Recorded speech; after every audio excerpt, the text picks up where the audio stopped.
Progress and the Scottsdale Independent. Upon request and at my discretion, candidates will be allowed a 30-second rebuttal if they're directly addressed in a question. Now, timing with this virtual forum is critical with so many candidates involved, so we ask that the candidates respect the time frame. We will provide a time warning, and if you exceed your response, your microphone will be muted. Finally, at the conclusion, we will offer a 1-minute closing statement to each candidate. So now we're gonna meet the candidates and hear their 1-minute opening statements. We will begin in alphabetical order by last name. So first up, Michael Auerbach. Scottsdale, the city we love and chose. From the McDowell Mountain Preserve in the north to iconic Old Town in the south, Scottsdale truly is a special place. We, the residents of Scottsdale, embody its rugged individualism and frontier spirit. Hi, I'm Michael Auerbach, a Scottsdale resident, a small business owner in the hospitality industry, and lover of our country and our city. Like many of you, I'm concerned about Scottsdale's future. We face challenges on many fronts. To meet these challenges, we need enhanced tourism, smart growth, and a voice for the protection of individual liberties and values. As we go into a new decade, I see a bright future for Scottsdale. We can preserve our unique character and grow for the future. I felt a deep connection to Scottsdale long before I moved here. My father is also in the hospitality industry. Mr. Auerbach, that's the minute there. Thank you. That's why I'm running for Scottsdale. That's the minute, so I'm gonna have to cut you off. Next up, we'll have Tammy Caputi. I'm Tammy Caputi, and I'm always running. I run my own business, providing lighting and supplies to electricians. I run my 3 kids back and forth to local schools. I run marathons, and now I'm running for city council to be a positive, forward-thinking voice for Scottsdale. I want Scottsdale to be even better for my kids than it's been for me. My passion is the future of our city, our livability and quality of place. This means economic vitality, a diverse and resilient economy, quality development with public benefits, and collaboration with our schools so our children can get a top-notch education and find good jobs from hire to retire. We need council members who will govern with facts and open minds and integrity, who will create consensus and promote collaboration, who will have the training, business skills, and creativity to help rebuild our local economy. I've spent the last 20 years bringing light and power all over Arizona, and now I want to help shine light on Scottsdale. Thank you, Ms. Caputi. Bill Crawford, you're up next. You're on mute, Bill. I'm Bill Crawford. Moved to Scottsdale in 1996. I immediately became involved in community issues. I opened up my own business in 1997. I have owned my own business continuously in downtown Scottsdale for 22 years. I've been in business for myself for 42 years. I have been a community leader with lots of issues in downtown. I am known for facing tough issues and bringing people together to look for resolutions. In the business community, I have been blessed with lots and lots of accolades for my work, including, there's a newspaper you might have heard of, the Scottsdale Progress. We were named as the best place to work out and the best personal trainer for 2019. I was also inducted into the National Fitness Hall of Fame for my life's work in the fitness industry, and I achieved the Arthur Jones Lifetime Achievement Award. I have a background in law enforcement, 10 years with the Maricopa County Sheriff's Office, working all kinds of details. So I have that also, and all these things come together to. All right, Bill, that's our minute. So we're gonna have to move on. Next up, we have Tom. Thank you, Mr. Crawford. Next up, we have Tom Durham. Hi, I'm Tom Durham, and I'm running for the City Council because I believe that many Scottsdale citizens have lost faith in the council majority. I became involved in Scottsdale politics because of the Desert Discovery Center. It was clear to me that the citizens of Scottsdale were overwhelmingly opposed to the Desert Discovery Center, and I couldn't understand why the council majority pushed this plan in spite of the opposition. So I raised my hand and volunteered. And my good friend Betty Janik asked me to serve as the treasurer of the Protect Our Preserve PAC. and the rest is history. Scottsdale citizens overwhelmingly voted against the Desert Discovery Center. In following the Desert Discovery Center, I began to pay more attention to the council majority. They voted in favor of the marquee in spite of public opposition, and they supported Southbridge, which was so unpopular. All right, Tom, that's our minute. Okay. Sorry, I know it's short. Betty Janik, you're up next. Hi, I've been a resident of Scottsdale for 16 years. I was born and raised in Chicago. I earned my Bachelor of Science in Chemistry and married my husband of 48 years. I lived in the Denver area for 23 years where I raised my family. I have worked as a research chemist, science teacher, medical practice manager, and realtor. The primary responsibility of a council member is to represent the citizens. City council majority have lost this focus, resulting in unrestrained development that is very disruptive to the Scottsdale community. Just look at the failed Desert Discovery Center and Southbridge 2. I have proven my leadership and commitment to the citizens. In 2016, I filed the paperwork to form the Protect Our Preserve Corporation. I assumed legal and fiduciary responsibility, leading to passage of Prop 420. Since then, I've served as the president of the Coalition for Greater Scottsdale and a member of the Bond Pact Committee.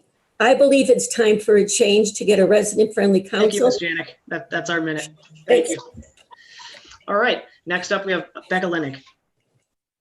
Thank you, Wayne. I'm Becca Lennick, a 22-year resident of South Scottsdale from Chicago by way of Wyoming. I met my husband my first year of college, and that was in Illinois. And together we have 3 amazing children, a bonus child, which is my daughter-in-law, and our grandson, who's going to be 1 this week.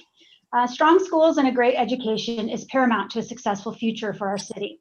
Giving back to the community has always been a priority for me, and I've been a volunteer for the past 22 years. As an ambassador, I've been serving as the point of contact for visitors and residents alike. I proudly serve on the Arizona Realtor Association Executive Board, and I'm past president for the local Scottsdale Association of Realtors. That shows that I'm committed to property rights and values and protecting those. South Scottsdale's been underrepresented for over 15 years. We haven't had anyone south of Shea on council for that period of time. I live, work, play, and volunteer in South Scottsdale, and we need a voice that can understand the direct impact of the decisions that are made at City Hall. Our infrastructure is what. Thank you, Ms. Lennick. That's our minute. Thank you. Okay, thanks. Next up, we have John Little. You got mute on there, John. John, you got mute.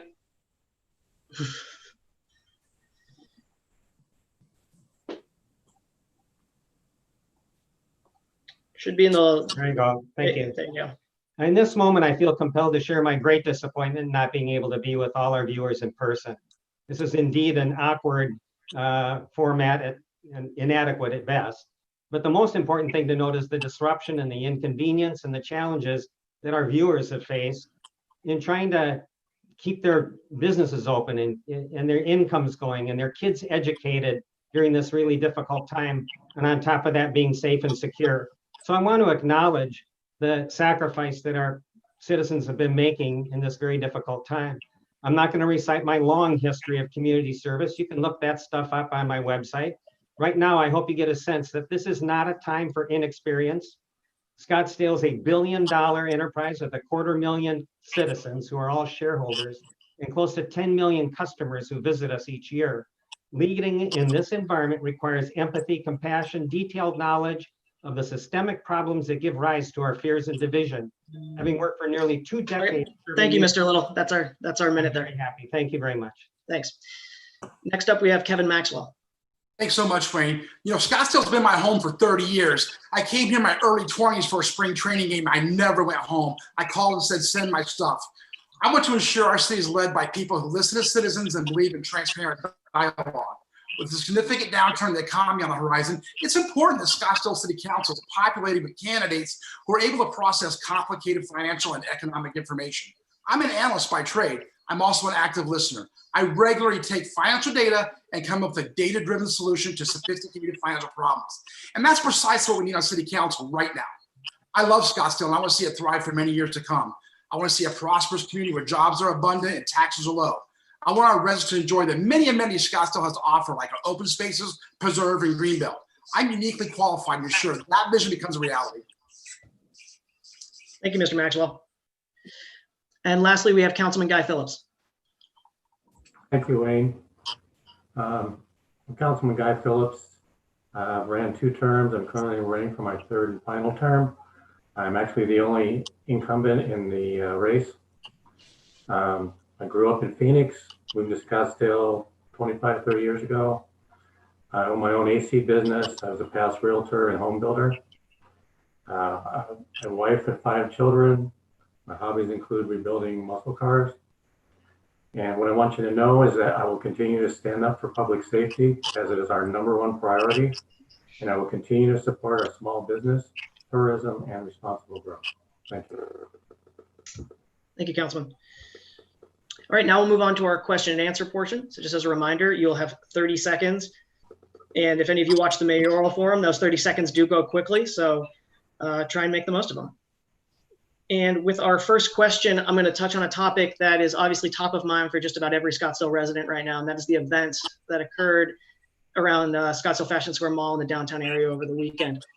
There's been quite a bit of mixed reaction, much of it critical to the police department's response. So the simple question I'm going to pose to you, not so simple, is what would you like to have seen done in that situation?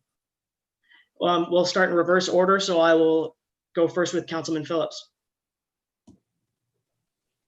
Again, thank you, Wayne. You know, what I would like done and what the police did, obviously are 2 different things, but I'm not going to second guess the police. They have a lot more experience and knowledge than I do. That being said, I think we have a responsibility to our businesses. They have to understand that we are there to protect them and their business. And we can't have the attitude of, we're going to go ahead and let them destroy everything as long as nobody gets hurt. So I've actually called on the council to go back over our rules and policies and change Okay, them. thank you, Councilman. That's our 30 seconds. Mr. Maxwell, you're up. Thank you, Wayne. First of all, what we saw on TV on Saturday night can never happen again. We never want to see civil unrest in Scottsdale. I do believe saying that, however, that police did act appropriately. They called for additional resources. They sectioned off the community where they needed to, and luckily nothing spilled over to the neighboring community. And thank goodness nobody had lost their lives, especially police officers. I think there's some lessons to be learned here. We could take a look at this first-time event and see how it reacted, but I think our police officers did a wonderful job. Thank you, Mr. Maxwell. Next up, Mr. Little. Yes, I'm not going to Monday morning quarterback our police department. I supervise them for many years. I have incredible confidence in them. What I am going to do is look forward and propose that this group that we can all see on our screen right now join on Flag Day on June 14th and walk in solidarity for peace and justice from the Solari Bridge all the way to the Scottsdale Center for the Arts, where the Scottsdale Center of the Arts has agreed to help us celebrate the day in celebration of peace and justice in Scottsdale. Thank you. I invite all of us to join together. Thank you, Mr. Little. That's our 30 seconds. Next up, Mrs. Lennick, or Ms. Lennick. I make no mistakes. Those were not peaceful protests. We all know that. And I think that the police department acted appropriately for the resources that they have. Also, I think that we need to focus on the fact that our community members came out in droves to help clean up. And, you know, there is power in the people that live here. I don't believe those people were residents of Scottsdale. Thank you. Ms. Janik, it's your turn. Oh, you're on mute. Okay, I pretty much agree with everything that has been said so far. I believe the police did a very good job and that we had no physical harm to anybody in the altercation. Thank goodness. What would we be saying if a policeman had been seriously injured or even killed because there was more violence? What I do think we need to do is look back at the situation and figure out what we did right and what we can improve on. Thank you. Thank you. Mr. Durham, you're up.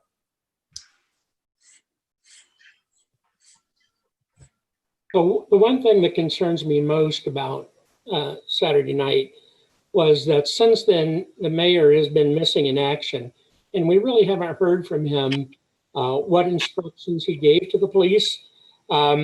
I'm not an expert in policing, but I have questions such as were the police told to stand down or were they simply outmanned?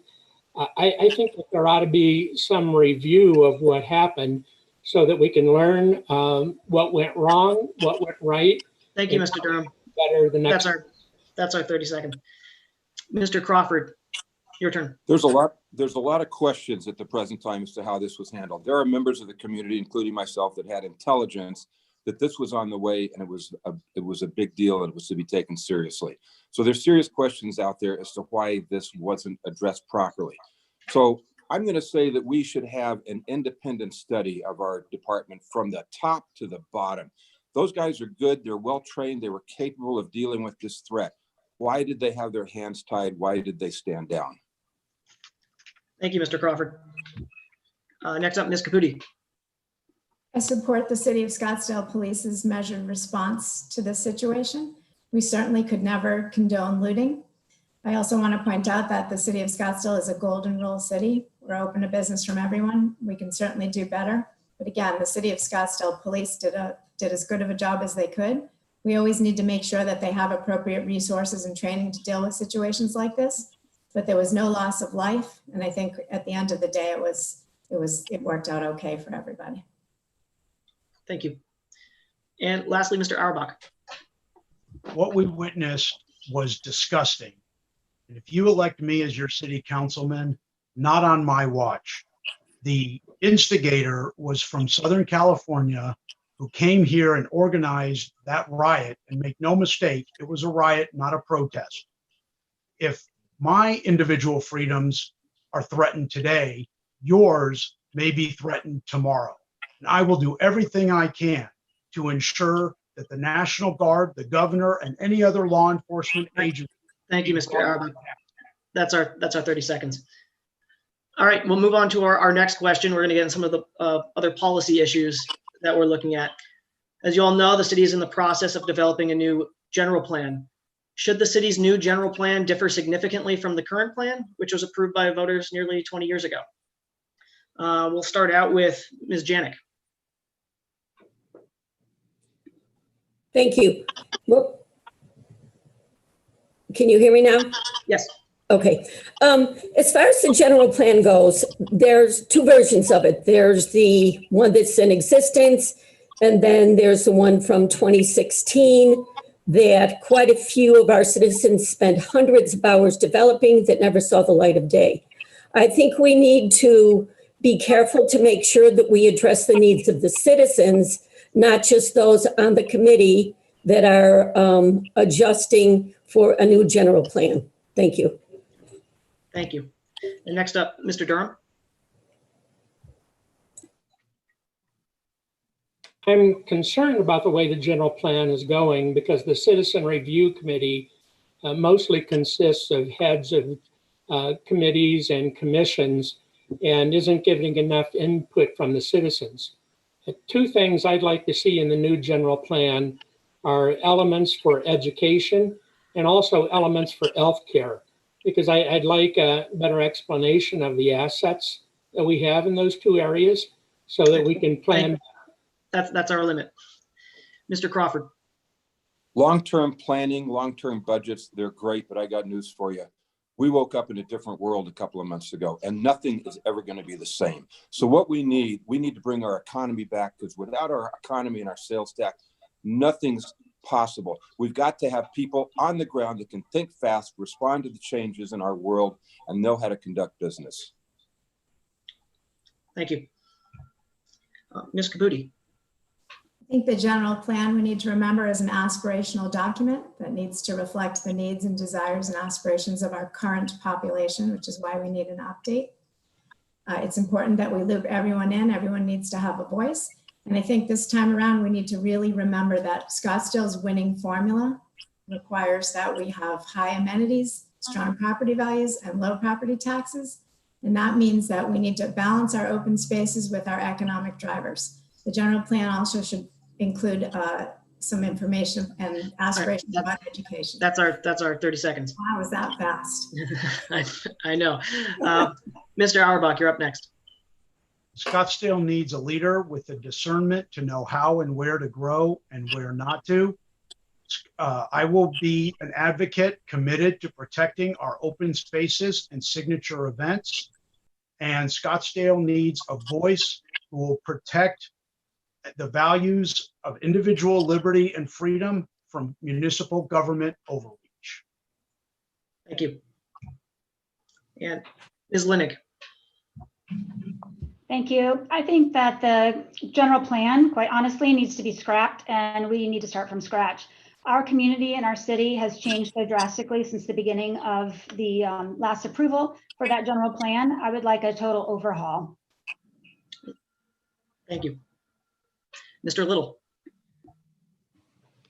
Yes, this is a transformative time right now. Every element of the general plan needs to be re-examined. Transportation will change, housing will change.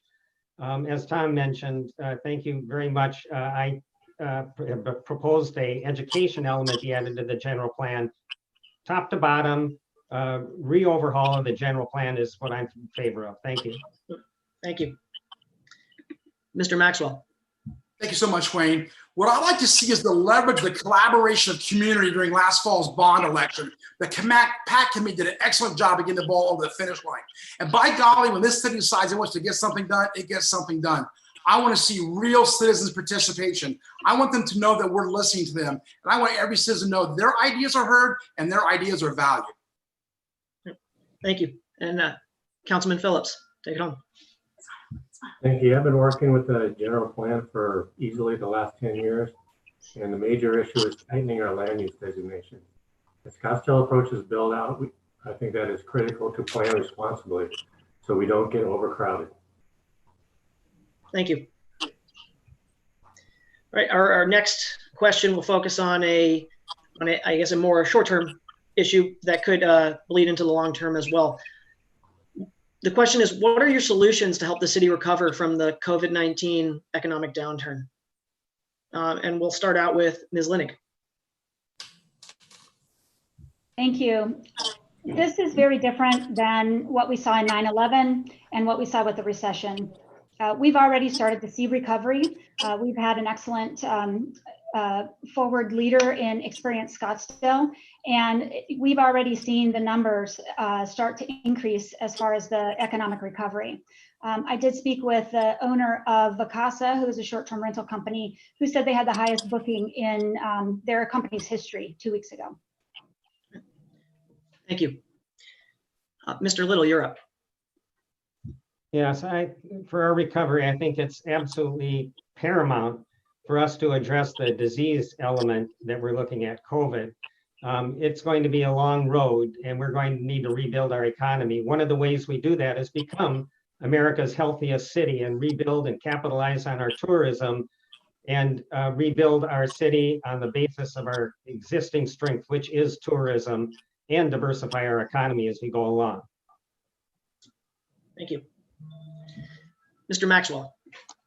Thank you, Wayne. Well, as I said earlier, I'm a researcher. I've reviewed studies from ASU, U of A, and other national economic journals. And what everyone agrees is that this recession will be deep, but it'll be short, 12 to 18 months as compared to 3 to 5 years. We should do a careful review of our budget, remove all discretionary expenses to allow us maximum flexibility, and do what we can to promote private investment and create jobs in this economy. Thank you. Councilman Phillips. Thank you, Wayne. Well, tourism is the one that gave us the funds to get through this crisis, and I believe tourism is the one that will get us back on track. Arizona is one of the first states in the country to open for business. People want to come here, even in the heat. You know, the temperature can probably kill more virus germs than anywhere else. So I believe tourism will lead us to a road of recovery. Thank you. Mr. Auerbach. The hospitality industry, travel and tourism has been the hardest hit, and the city manager and the city treasurer put out a budget in May. We just received, as of this morning, $26.9 million from the governor. The projected shortfall was $23 million. That actual shortfall will be $38 million. So I am in the industry and I understand tourism, and I can help get us back. Thank you. Ms. Caputi. In the short term, I think just like in my own business, the city needs to do exactly what they've been doing. Take a look at the line items of the budget, decide what absolutely has to be there, jettison whatever doesn't have to be, and then prepare to start pivoting into directions in which we can start keeping business more. We have to keep business robust in different areas as tourism goes down. We have, I'm probably out of time. Yeah, 2 seconds. All right, thank you. Mr. Crawford.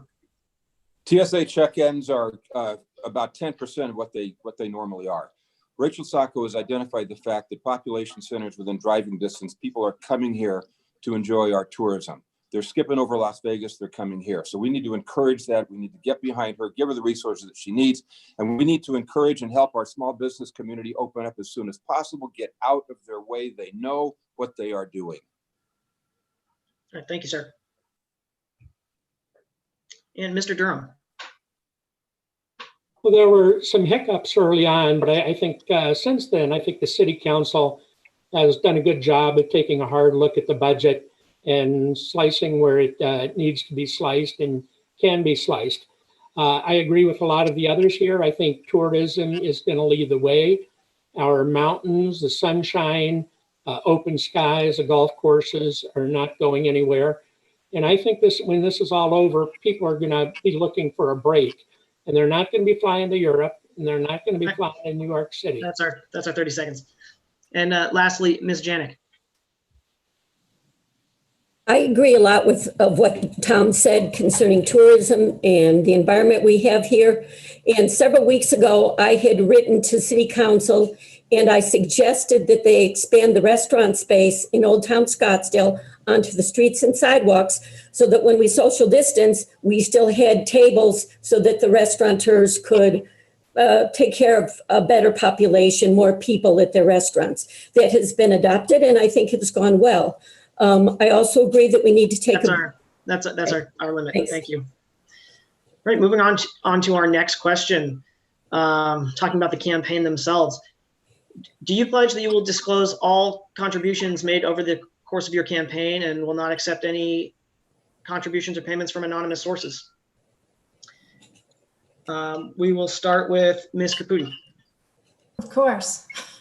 Campaign contributions are legal, constitutional, and fully disclosed, and that's the way they should be. We should never confuse campaign contributions with secret donations of any sort. Everything needs to be transparent and above board, and of course, I would report by law and by our ethics code every political contribution.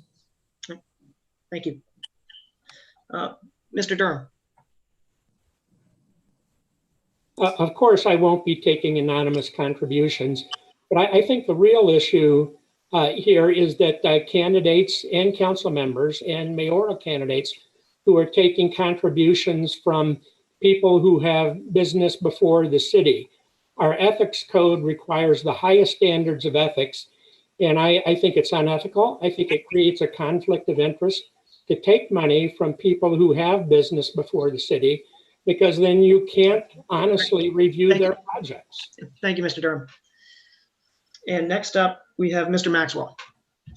Thank you, Wayne. Yeah, absolutely. I think our system does offer full disclosure, and I will take no anonymous donors ever. Our campaign finance report is open for everyone to see, so you can see who's contributing. I also believe that all funding mechanisms should be transparent and honest, and council members should always act with the utmost integrity, which I think they do. Thank you. Mr. Auerbach.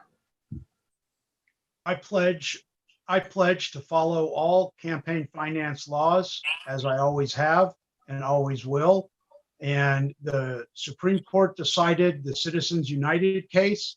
And as a law-abiding citizen, I follow all laws. If the state or the council decides to change those laws, I will comply with all finance laws and ethics policies.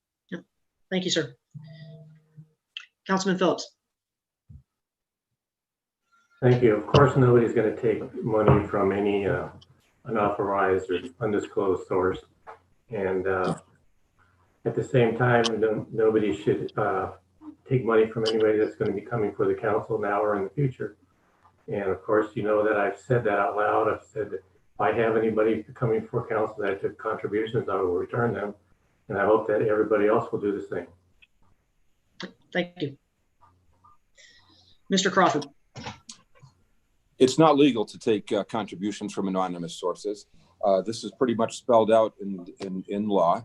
And to try to exclude developers from contributing, that'd be like trying to exclude every citizen in Scottsdale who also comes before the council for many different issues. So to try to convolute this legitimate fundraising together with some shenanigans that have recently taken place is wrong. Also, don't create a barrier for underfinanced candidates for people that are running that have their own pile of wealth. That's just not going to pass the test. Thank you, Mr. Sorry. Thank you, Mr. Crawford.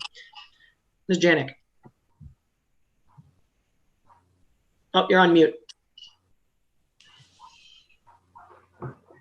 Of course, all the campaign donations need to be disclosed to be in compliance with the law. And I think everybody here is well aware that that's the rule and they'll follow it.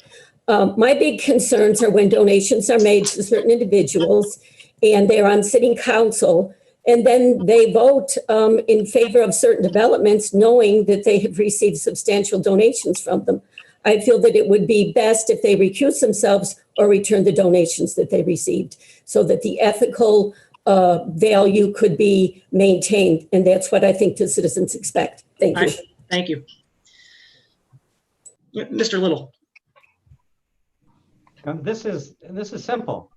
Disclosure is good. Secrets are bad.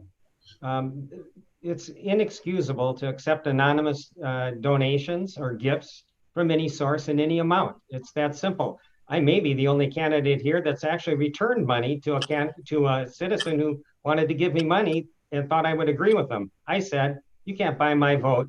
It's illegal and it's inappropriate. And I don't approve of it in any way, shape, or form. Thank you. Thank you. Ms. Lennick. I don't think anyone in a position of leadership should be accepting anonymous gifts. And I think the code should reflect full transparency of any gifts, cash or otherwise, that you receive. Thank you. All right, we're gonna break up the monotony a little bit and do what we're calling a lightning round. So these are basically yes or no questions, and all I want from you is a yes or a no or a support, did not support, based on what the question is, just real quick. So we're not really going with the 30 seconds on these ones. I'm just gonna go back and forth through the list and with a question, and I want a yes or a no. So here we go. The first question I have is, did you vote yes on Proposition 420? Mr. Maxwell? No, I did not. All right, Mr. Durham? Absolutely, yes. Mr. Crawford? Yes, but it didn't go far enough. They can still sell off pieces All right, of preserve. we're just going yes or no. Councilman Phillips? Yes. Mr. Auerbach? Yes, I oppose the DDC. Ms. Lennick? No. Mr. Little? Yes. Ms. Janik?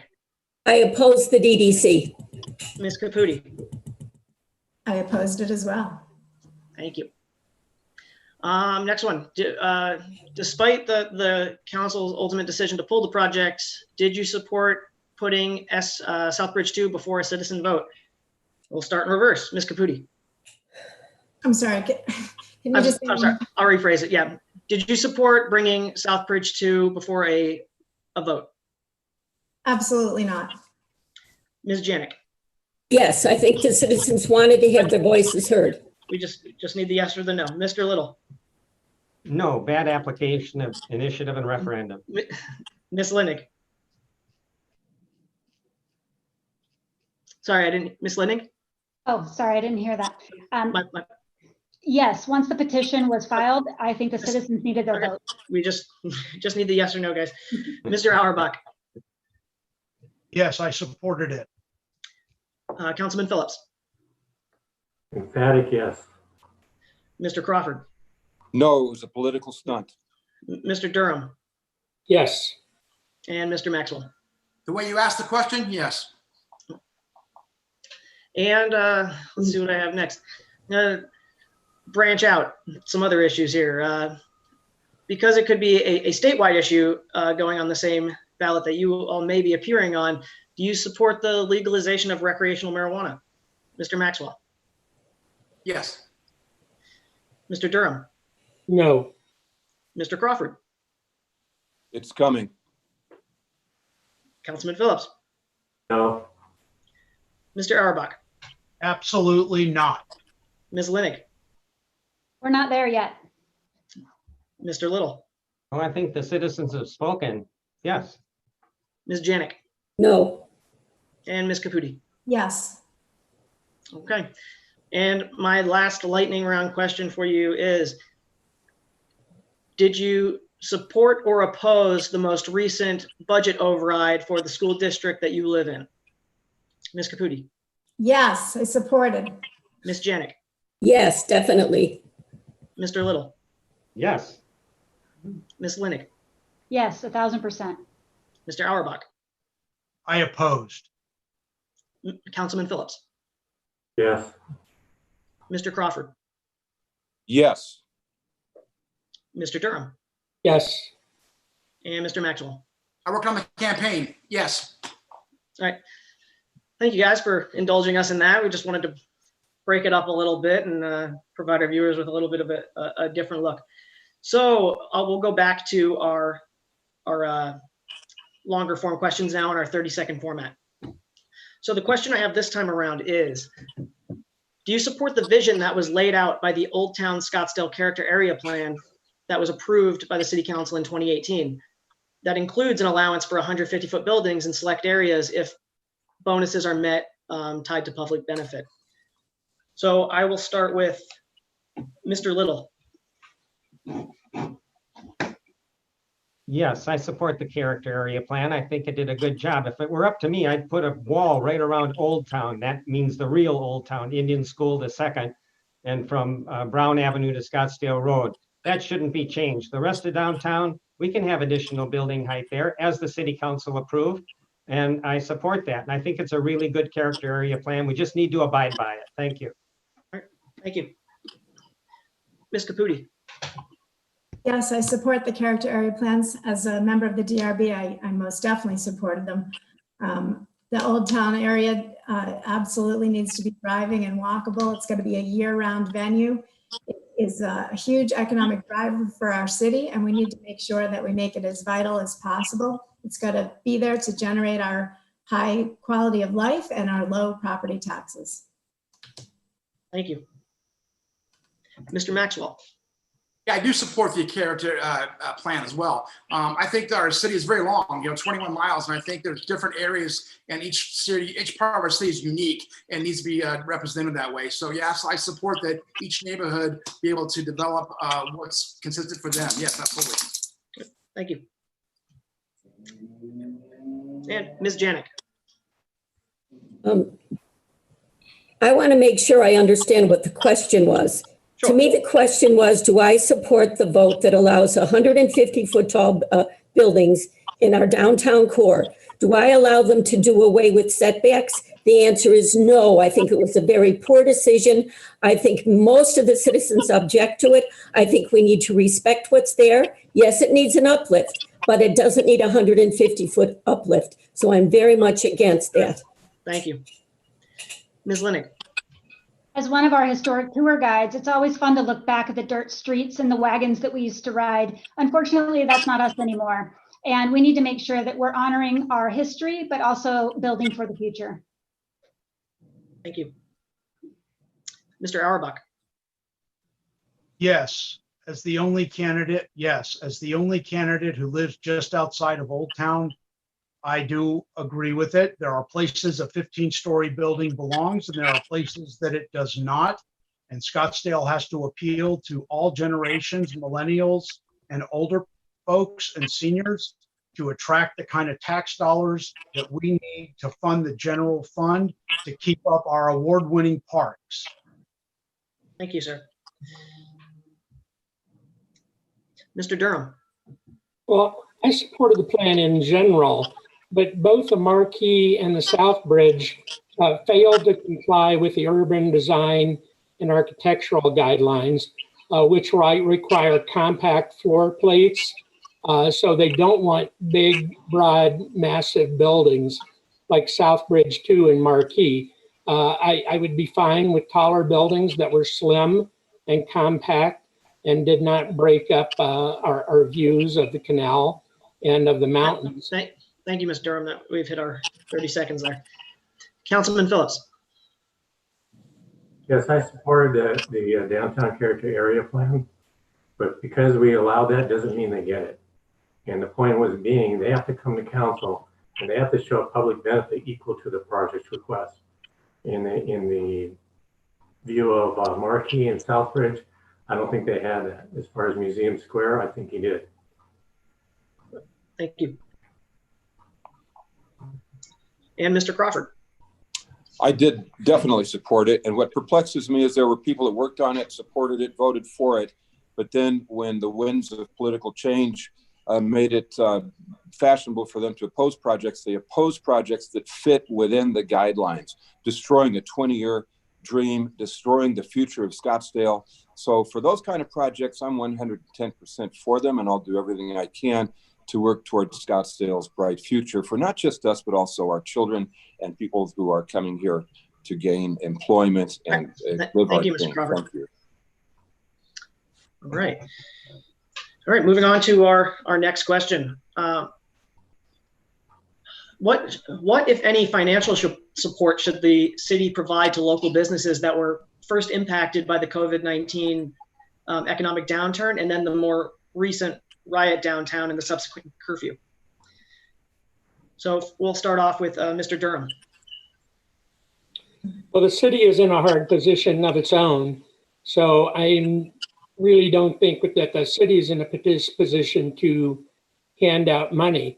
What I'd like to see is loosening of regulations, help and administrative help in loosening regulations, making it easier to come back, and helping to make sure that the businesses which need help know where to go in the city to receive the help that they need.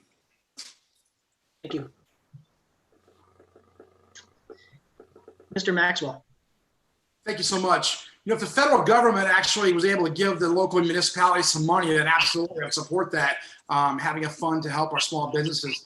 I was able to organize a forum where I was able to bring some restaurant owners together to talk about getting them the resources. So I tried to pull some restaurant and bar owners together to do just that. And it was a little bit successful. So we're looking forward to that. Thank you, sir.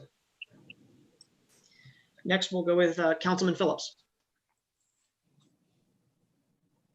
Thank you. So, yeah, with the money that the city got, our council will be reviewing that and seeing if there's any money that we can use to maybe support grants for our small businesses, maybe help them with their utilities, maybe loosen regulations, whatever we can do to help them. We have to remember that they were the ones that built our city, and we owe it to them to help them out during this time. Thank you. Ms. Janik. I support what the city has done with the help they have provided through different avenues so that the local businessmen can get the information they need to get the funds they need at the federal level. I know we have a tight budget, but I do think that we need to review that budget. And if there are funds available, they should be used to help the local businesses most in need. It's a vibrant part of our economy and a vibrant part of our downtown. Thank you. Thank you. Ms. Lennick. So the CARES Act just injected almost $30 million into Scottsdale, and it's specifically designated to go back to local businesses and not to pad the coffers of the city. And so I definitely believe that there needs to be a grant program to give back to those businesses that need it. Thank you. Ms. Caputi. I don't know how much the city can do with the limited resources that it has. Of course, we should take advantage of federal programs that are out there, but this is the perfect opportunity to make the argument that we need to be more economically diversified. We need economic vitality. We can't be so dependent as a city in these areas in which we become vulnerable during economic recessions and times like this. If we concentrate on our high tech, our biotech, and our higher ed industries. That way we're not going to suffer so much during downturns and we won't be in. Thank you. Thank you. Thank you. Mr. Auerbach. The Payment Protection Program, the PPP, has helped some small businesses, but not enough. The city of Scottsdale has, and through the financial downturn and up until now, has a AAA credit rating. No other major city or very few can make that claim. And we are in a very good interest rate position. The Treasury Secretary and the Small Business Administration have municipal bond and loan programs that the city, if you elect me, I will make sure we get those funds to help these small restaurateurs. We've reached our 30 seconds there, Mr. Auerbach. Mr. Little. Yes, I think it's great that we give money to private business to help them through this crisis. But I'll tell you what they really need is personal assistance and boots on the ground. When I was executive director of downtown Scottsdale for many years, our office housed landscape crews. We housed the police department. We also even have a police substation in Fashion Square. People need support, person to person, and that's what really helps small business. And I've been a small business person for 20 years. Thank you, Mr. Little. Thank you. Thank you. Mr. Crawford. The number one responsibility of any municipality is public safety. And we're looking at budgets, and some people are talking about cutting the money for public safety. So I don't think we're in a position to loan money to people in the private sector. What we can do is everything that we can to support their pathway to success, cut regulations, make it easier for them to open their businesses back up, keep their businesses back up, and work with promoting our economy, our businesses, and bringing people in here to spend money. And we do that by keeping Scottsdale safe and keeping it clean. Thank you, sir. All right, we'll move on to our next question. The city of Scottsdale has a $1.5 billion budget. Why are you qualified to be one of the 7 people responsible for approving that budget every year? So we'll flip it back. Mr. Crawford. Well, I've worked with budgets in big businesses and small businesses for 42 years. I've had the same corporation in business in downtown Scottsdale for 22 years. And I have survived the recession of 2008. I survived the recent problem we had with the shutdown. And just the general ups and downs of businesses makes me quite familiar with spreadsheets, profit and loss, payables, receivables. Thank you, Mr. Crawford. Thank you. All right, we'll move on to Ms. Lennick. I've been a successful business owner for over 14 years. And as the past president of Scottsdale Area Association of Realtors, I engaged in several budget cycles with them. When faced with a crisis like 9/11, the recession, and COVID, it's better to rip the Band-Aid off, make hard choices, mitigate damages, and begin the recovery process. Thank you. Councilman Phillips. Thank you. Well, I've had my own business for over 20 years. I had to do payroll, I've had to do hiring and firing, had to do inventory, maintain the shop, all that. Aside from that, I've been on the council for almost 8 years now. And being on the council, you work with all the city agencies and departments, and you get a better understanding of how the city is run and how complicated these budgets are for each department. And so you need that experience. You need experience from somebody. Thank you, Councilman. Thank you. Thank you. Ms. Janik. You switched yourself to mute, I think. Hey. I have run medical practice businesses. I have been the treasurer of numerous organizations, from small ones to big ones. I have been the treasurer of the Protect Our Preserve organization. I was treasurer of the largest swim team in Colorado. So I know how budgets work. I also know how to save money and how to make ends meet. So I feel that, and I'm also pretty good in math. So I feel like I have the ability to look at a budget and make it balanced and know where cuts should be made and where they shouldn't be made. Thank you. Thank you, Mrs. Janik. Mr. Maxwell.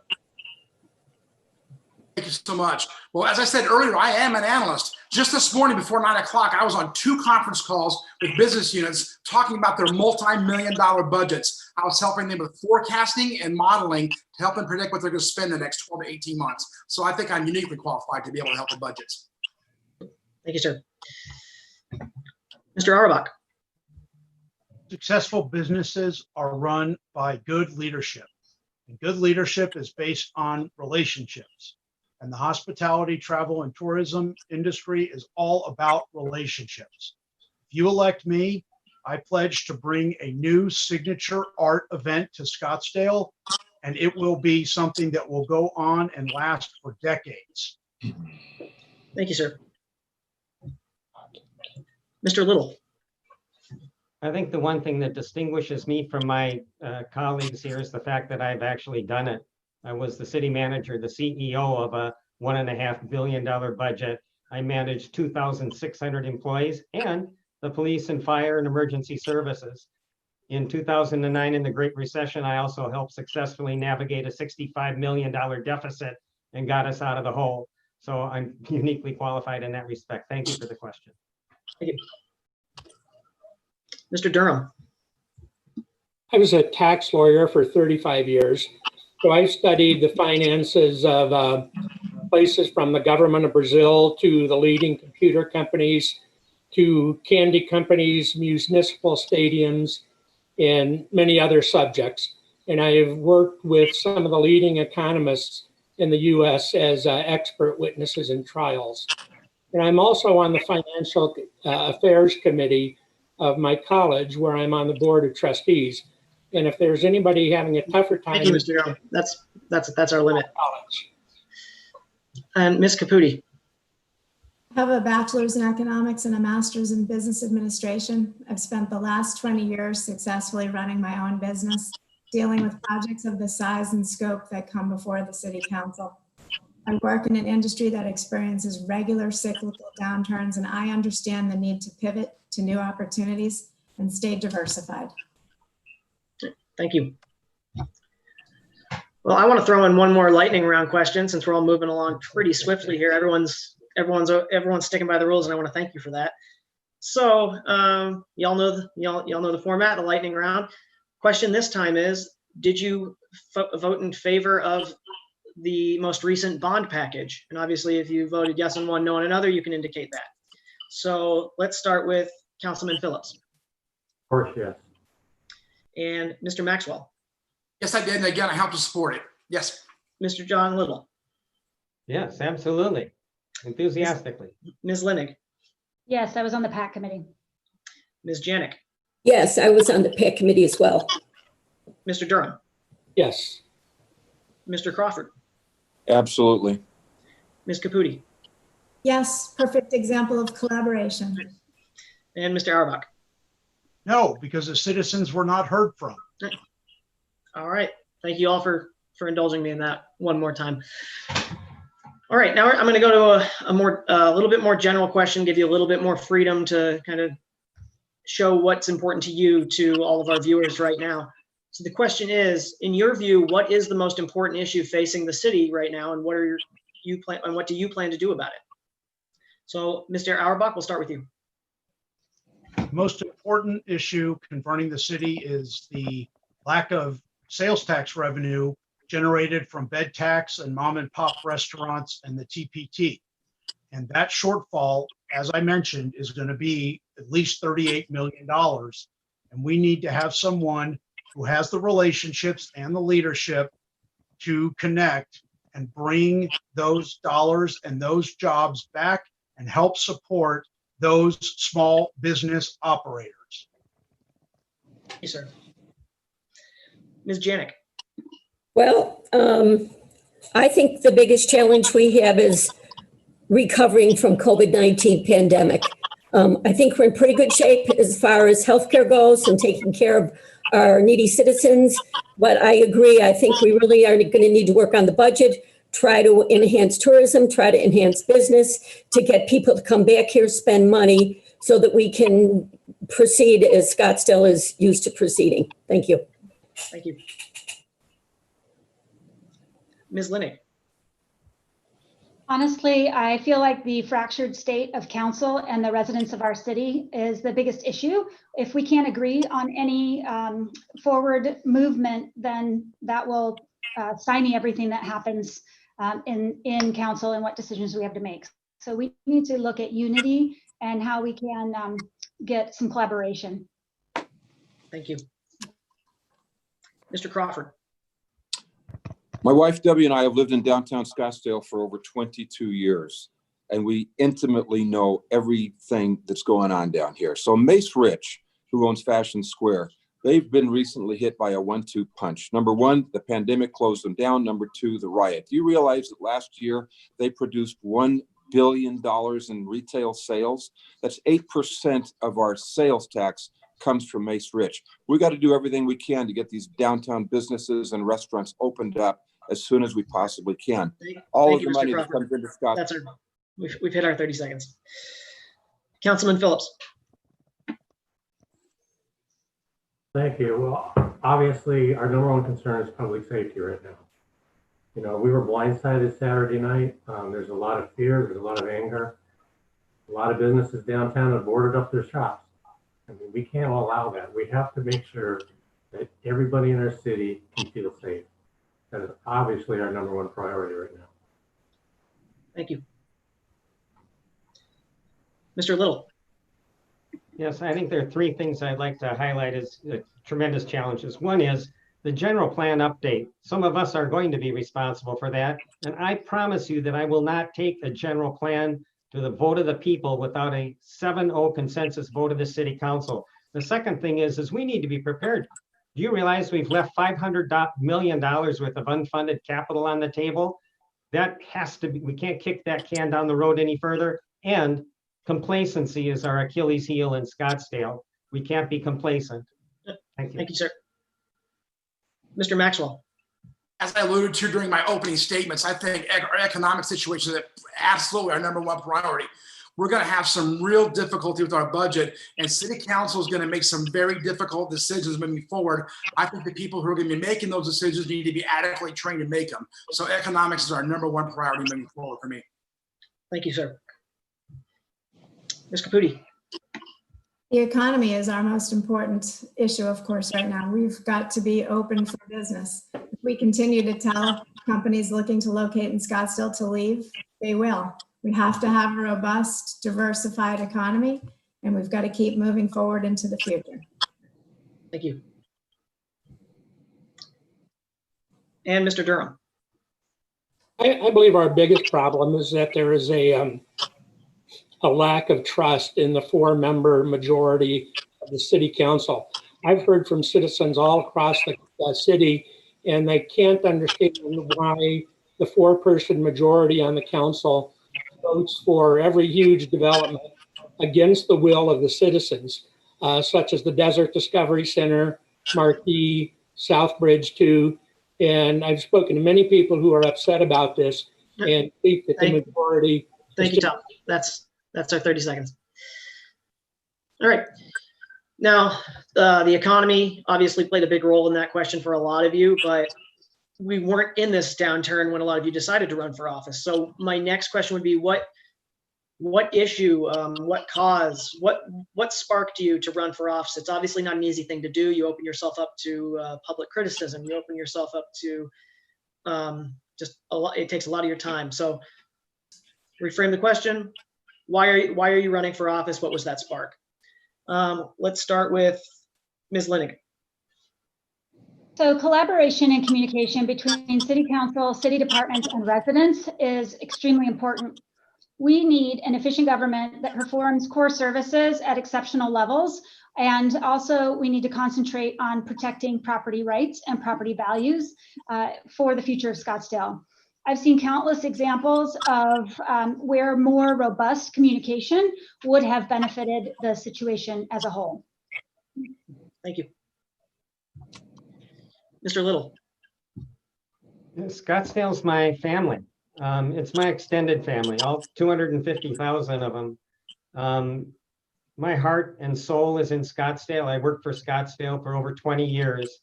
Everything I've done has been designed to help build this community into the place that we can be proud to hand off as our legacy to our children and grandchildren. And so I couldn't be more proud to serve. I think it's duty and responsibility is at the heart of why I want to run, and also to keep up the historic Thank you, sir. high Thank you, sir. quality of life. Thank you. Thanks. Mr. Maxwell. Well, like I said earlier, I think I'm also from South Scottsdale, and I think South Scottsdale needs to be represented on councils. Becca mentioned earlier, it's been over 15 years since we've had anybody from South Scottsdale representing our city. Also, I want to say that, again, as I look to city council, we need somebody who's diverse and not focused on just one particular thing that's important to them. Somebody who has an experience. Thank you. Councilman Phillips. Thank you. Well, I first ran as my civic duty, and I wanted to be able to be a voice for the people. I believe I've done that over the last 8 years. I've always pushed tourism. That's small business, the backbone of our economy. And I want to be able to continue in doing that. Thank you. Thank you. Mr. Auerbach. As a former Capitol Hill aide to a United States Senator and a U.S. Congressman, I've been registered to vote since I was 18 years of age, and I am currently a precinct committeeman and am very involved with my community, and good leadership is really needed to steer the council to address the concerns and challenges that we are going to be facing in the next decade. Thank you. Ms. Caputi. As I've said, I have 3 children. I want the future to be better for them than it is for me. Scottsdale is a fantastic place to live. We have a winning formula. It's high amenities, strong property values, and low property taxes. We have to balance our open spaces with our economic drivers, and we need to be a place where our children can go to school and get a good job without leaving our city. Thank you. Mr. Crawford. My sense of community service is very strong. I have participated with many positive things over many years. I've gotten a lot done. I have a track record for getting things done. And the people that are supporting me know that, they understand that, and they say, hey, Bill, if you can get this much done as a private citizen off the council, we want you on that council so you can get even more done. Thank you. Mr. Durham. No, you're on mute there, Tom. Scottsdale is a wonderful city, and like my friend John, I feel a duty to pitch in and help. It's a great place. I want to be able to make sure that it grows, but as it grows, I want to make sure that we enhance and preserve the wonderful reputation that Scottsdale has and the amazing character. There's no place else in the United States like this, and I want to preserve that character. Thank you. And lastly, Ms. Janik. Yeah, since I was a freshman in high school, I had been involved in commitment to community. And when I was serving as president of the Coalition of Greater Scottsdale, I got copies of the Zoning and Planning Commission calendars. And back in October, I saw an inordinate number of zoning requests to increase the density of certain areas of the city. And I said, you know, I don't think the citizens like this, and there's only one way to change it, and that's to become a member of city council. So that was why I decided that I wanted to be part of city council. Thank you. Thank you. Thank you, Ms. Janik. All right, we touched on the relationship between the city and local schools in our lightning round earlier, but I wanted to give you a chance to talk about it a little bit more. Do you support a stronger relationship between the city council and local school districts? And if so, how would you accomplish that? So let's start with, flip it back. Let's start with Ms. Janik. Oh, you're on mute there. There we go. Okay, as a former teacher for 30 years and the mother of 3 very successful children, I totally support public school education. I think that we need to put elements in the general plan that address unifying the city with the school, because without a strong school system, you don't have the strongest city you possibly could have. So I would say that, again, we need to address some of these issues in our general plan. We need to talk about shared facilities, perhaps libraries, and Thank you. perhaps science labs. Thank you, Thank Ms. you. Mr. Auerbach.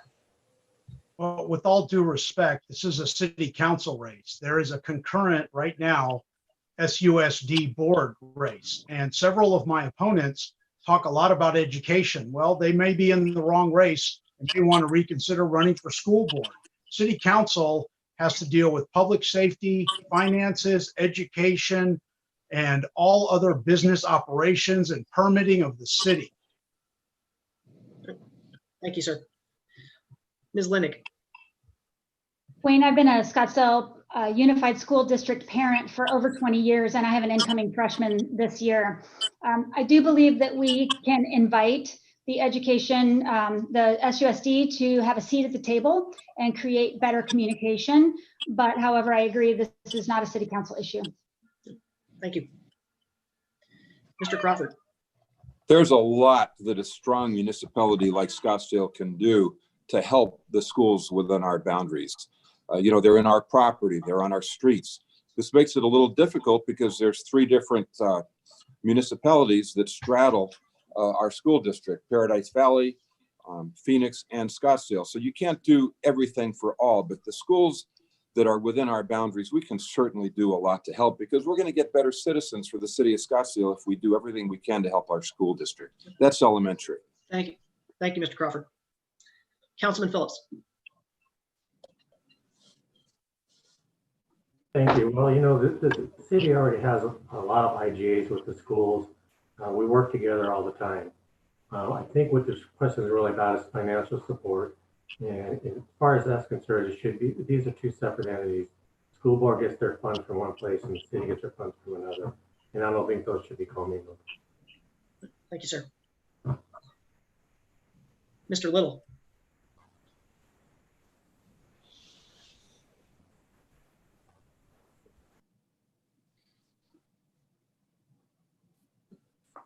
You're still on mute there.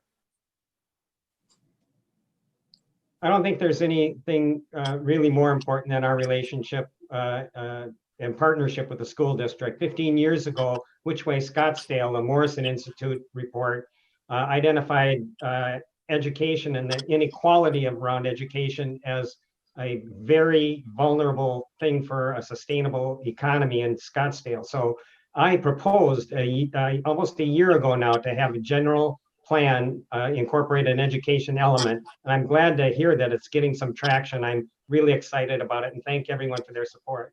Thank you, Mr. Little. Mr. Maxwell. Well, the real public servant in this family, the Maxwell family, is not me. It's my wife, Bronwyn, who's been a 25-year special needs teacher for SUSD. She's absolutely outstanding and award-winning teacher. If you look at my social media feed, you'll see that I'm constantly shining a light on Scottsdale Unified School District and the achievements they have. So I'm absolutely supportive of them. And if you look at the Scottsdale Education Association website, I have a statement they're saying so. Thank you, sir. Ms. Caputi. I think the only thing preventing the city and the schools from having better collaboration is our own limited imagination. Young families and businesses, of course, consider the quality of schools when they think about relocating to our city. We need to have collaboration between our city leaders, our schools, and we should even be partnering with SCC to provide better services for our residents and increase and improve our quality of life for everyone who lives here.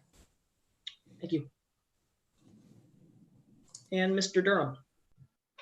I'm a coach of a mock trial team at a local high school, and I spend hundreds of hours every year coaching high school kids on mock trial tactics. And my team almost made it to the state finals this year. So I'm really proud of working with high schools on that. I agree with John that our general plan needs an education element. There's a limited amount we can do to directly affect the Scottsdale schools. Thank you, Tom. Thank you, Tom. All right, that wraps up our question portion. I want to thank you all for your answers and for sticking with me. I know it's getting all that information into 30 seconds, it's always going to leave something to be desired. So I appreciate you guys working within the format. So we are going to move on now to our closing statements. Remember, these will be 1 minute, and we'll be doing it in the reverse order of the opening statements. So that means we will start with Councilman Phillips. Thank you, Wayne. Well, like I said earlier, I've been on the council for 8 years. I'd like to continue working for you. I'd like to continue helping our residents and our neighbors. We have a lot of issues to work through, but obviously right now, our most important issue is public safety. And the residents and families, your homes, your businesses, we all have to feel safe in Scottsdale. If we don't feel safe, nobody's going to come here. And we have to make that our #1 priority at this time. So I'm working with the city to try to change that policy, because I don't want our downtown boarded up. They need to be able to open their business, and they need to be able to understand that we will back them. So vote for Guy Phillips for Scottsdale City Council. Thank you very much. Thank you, Councilman. Next up will be Mr. Maxwell. Thank you so much, Wayne. I have a long history of service to Scottsdale. I lived in the north part of the community, and I lived in the south part of the community. I served as chair of the Airport Advisory Commission. I'm a graduate of Scottsdale Leadership Class 29. I served on the board of Scottsdale Leadership for 3 years. I worked on the Scottsdale Area Chamber of Commerce, and I've served in advisory capacity for the Scottsdale Coalition of Today and Tomorrow. Most recently, I joined the board of Family Promise, Scottsdale's only resource for homelessness.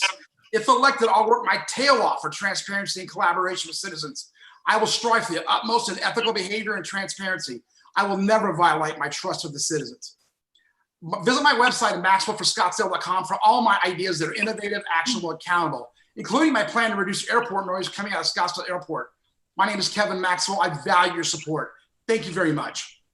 Thank you, Mr. Maxwell. Next up, we have Mr. Little. Yes, Wayne, I'm going to give up this me minute and talk about a we minute. People know me. I'm a bicyclist like Tom. I know Becca. I know almost and Tammy, and I know almost everybody on this panel. And I respect all of you. But this is a time when we have an opportunity to show some unity in our community. We shouldn't let it pass us by. I really am serious. No speeches, no signs, no brochures, no campaigning. Could we walk together in unity to demonstrate and show goodwill to this community, our commitment to peace and unity and justice, because we don't want to be part of the problem. We want to be part of the solution. And if we're not a unified community, we've got nothing. So thank you. I encourage you all, June 14th, please, a little walk, an hour of your time. Let's all do it together. Thank you. Thank you, sir. Next up, we have Ms. Lennick. This is a very important election year since we're filling 4 seats in our 7-person local government. So over half the council will be new. It could result in a cosmic shift in the way that we see Scottsdale.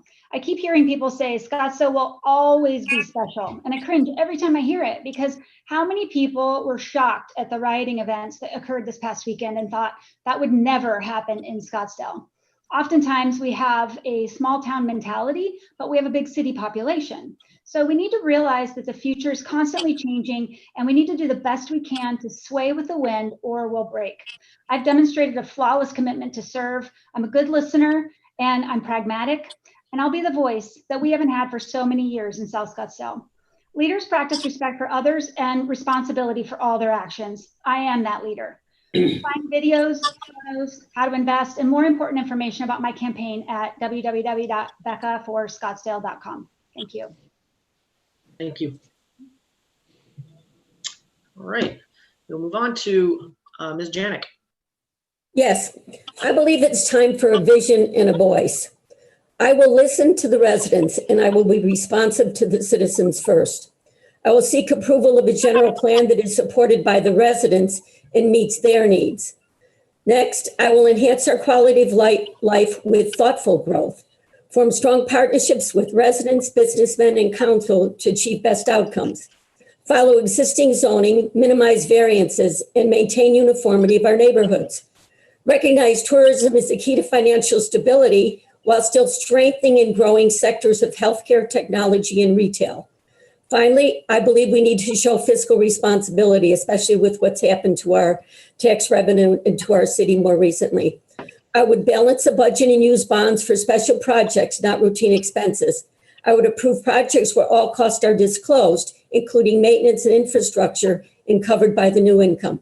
With an eye to the future and respect for the past, I ask for your vote. Go to votejanik.com for more information. Thank you. Thank you, Ms. Janik. Mr. Durham. For everyone listening, I'd like to let them know that the citizens of Greater Scottsdale has endorsed Guy and Betty and myself. And I think that's a signal that we will be the best representatives of the citizens of Scottsdale. In 2013, my wife and I came to Scottsdale for a college board meeting. We were here for only 4 days, but we loved it so much that we decided to stay. We love the open skies, the open spaces, the high design standards, and the zoning, which protects our unique character. If I'm elected to the city council, I will work hard to preserve and enhance Scottsdale's unique character. And with Betty, I think that we need to attract more high-tech industries, more medical industries, and other industries which will support high-paying jobs, and will do it while minimizing impacts on our infrastructure. Thank you, Mr. Durham. All right, Mr. Crawford. Let's talk about something important and relative. Scottsdale is a city of law and order. There is not one single person in this town that does not want justice for Mr. Floyd. We need that. We are a city of diversity. Everyone is welcome in this community. We also support protest. I'm sure all of us at one point in time have been involved in peaceful protest. But I got to tell you, we will not accept violence. We will not accept looting. We will not accept vandalism, and it will never happen again. And if I'm elected, you can make sure it won't happen again. So there's 38,000 people that voted for me in the last election. If you just give me that vote one more time, that's enough for me to get elected. It was enough last time, but there were certain circumstances that prevented it. Give me that vote one more time. You can't find a better leader for the current conditions that we face in Scottsdale. Thank you, Mr. Crawford. Tammy Caputi. I'm Tammy Caputi, and I'm running for city council because we need leaders with aptitude, experience, and vision to help rebuild our local economy. We should not have our minds made up ahead of time like several of my challengers do.